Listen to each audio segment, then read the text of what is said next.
Hello, everyone. My name is Chelsea Falcone, and this is my facilitator's presentation on Margie Catano's Gifted Potential and Poverty, a Call for Action. Catano's main idea is to promote gifted visibility for underrepresented students.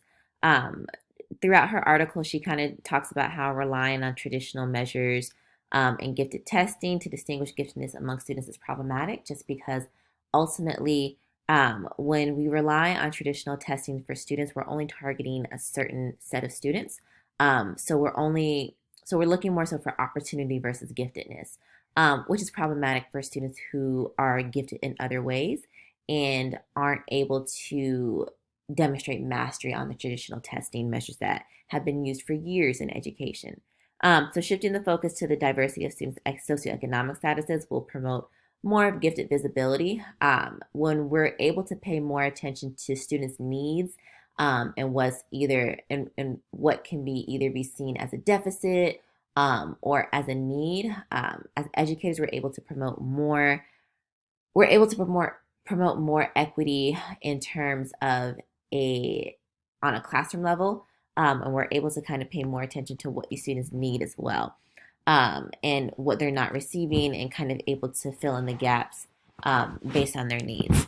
I really like what Kitano has done here in terms of okay, let's promote gifted visibility by looking more at the student as a person, and their needs as human beings and what's happening at home in terms of poverty, or whatever their socioeconomic status looks like.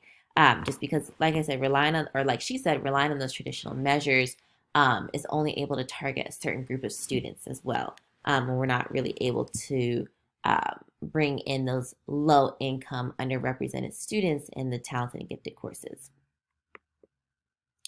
Race and educational and slash social inequity. At some point in her article, I believe on page 294, Kitano talks about, will shifting to income reduce emphasis on race? In my professional experience as a former middle school ELA teacher, I found that race and income were in direct conversation with each other. Race impacts the underrepresentation of low income students in talented and gifted courses.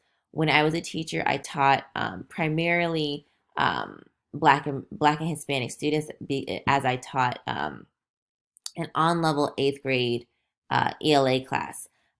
So within that, when we were looking around the school at the talented and gifted classes, all of those students, the majority of them were were white and Asian, in addition to the teachers being primarily white teachers.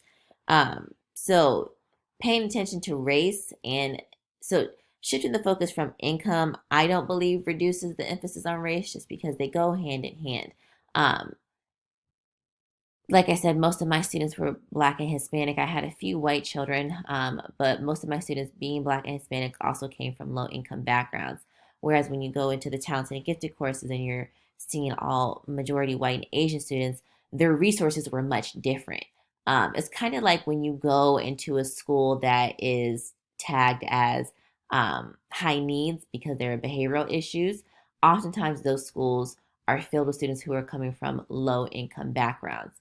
And the only difference between a school that is high needs and a school that is not high needs is their access to resources, which is kind of a little bit what Katana is getting at, of shifting that focus to their socioeconomic status, just because we're also able to identify and highlight their needs as human beings as well.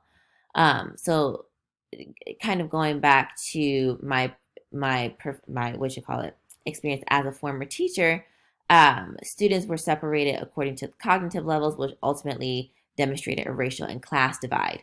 So the students, even though as teachers we're not necessarily explicitly identifying or saying, okay, these are the students who are tagged as intelligent, and these are students who are tagged as unintelligent.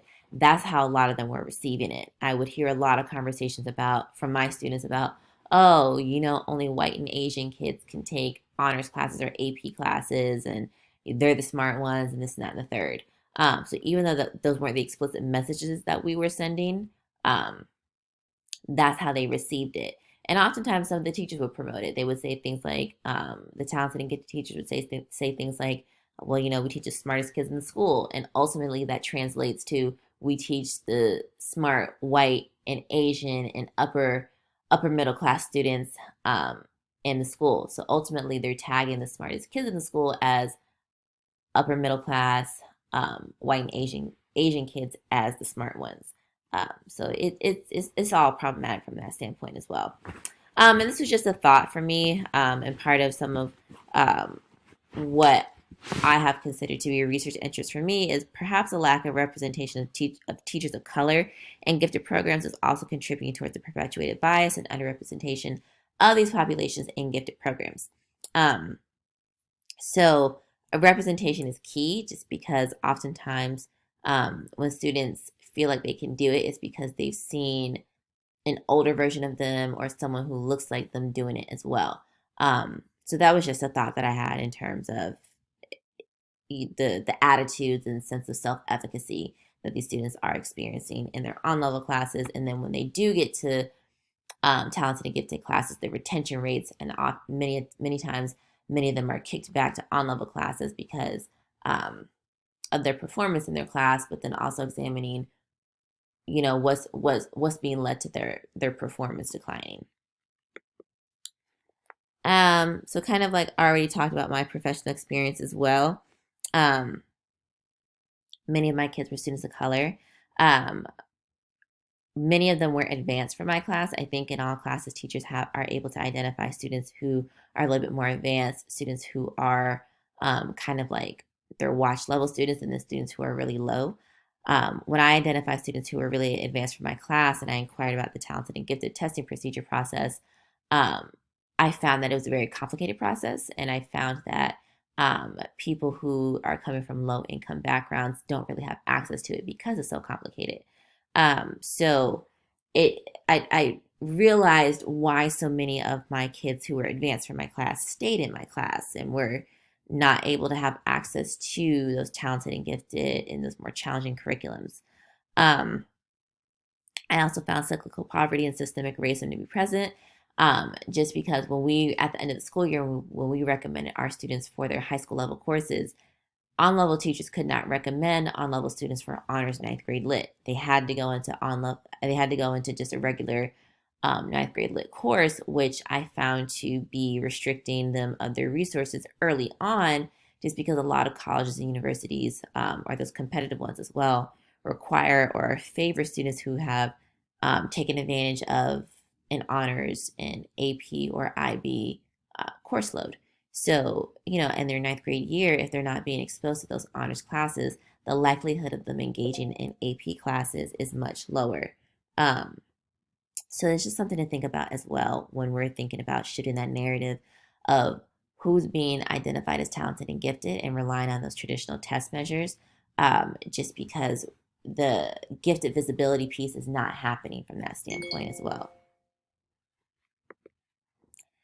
Katana's purpose and intent, of course, shifting the focus from equity to income in gifted programs. Identifying opportunity versus giftedness is problematic. So that goes back to the way that the tests are set up, and who is being identified as gifted.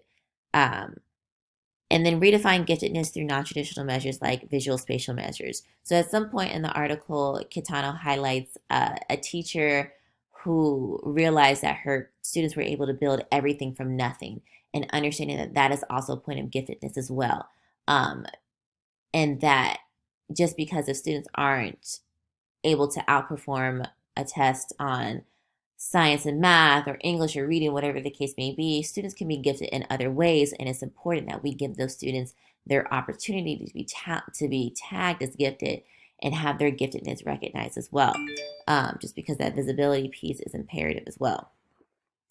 Um, and then also increase low income students to challenging and a rigorous curriculum. So I think this also goes back to the teachers as well, making sure that teacher bias is not present and that they are also challenging their on-level students or just their students just in general, um, and making sure that their students have access to challenging curriculum as well. And then, of course, just reiterating the gifted visibility piece. So who are we including in the narrative of giftedness? Kitano promotes values over empirical data, just because that data from the test leaves out a lot of students. And some of the students that I can think of are like our ESOL students. When I was teaching, I differentiated um, their exit tickets just because, regardless of their ESOL levels, that language barrier was there just in general. So I remember I received a tip from an ESOL teacher who kind of said to me, well, instead of requiring them to write sentences, have them draw a picture.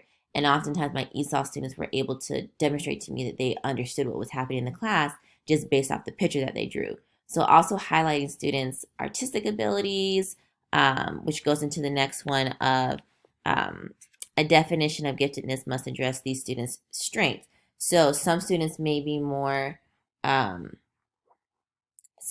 may be more gifted in in more academic ways, where you have students who are gifted in creativity, problem solving, or resilience or persistence in the face of adversity. And it's important to highlight those as gifted modalities as well.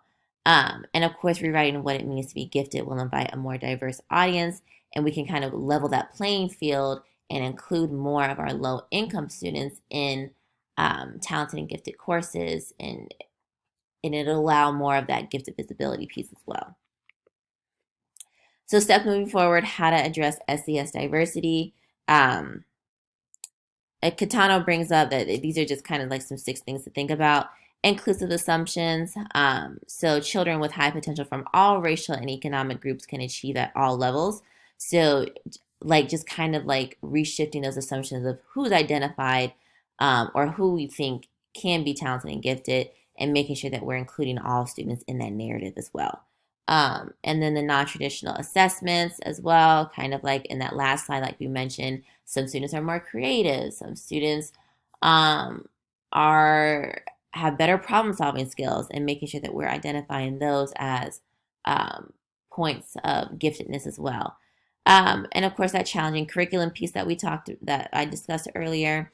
Um, Making sure that we're supporting strategies for English language development, literacy, biliteracy, or both, and content acquisition in ways that challenges gifted thinking and encourages students' interest. I think that student interest piece is important as well, just because when we're thinking about our students' economic status, their their interests might be a lot different. So for me, I made my curriculum challenging for my low income students, because most of them were students of color. I found that they were very interested in things that were really related to social justice issues. And I was able to make my curriculum challenging in that way while still using, Georgia standards, but then also catering to their needs and their interests as well.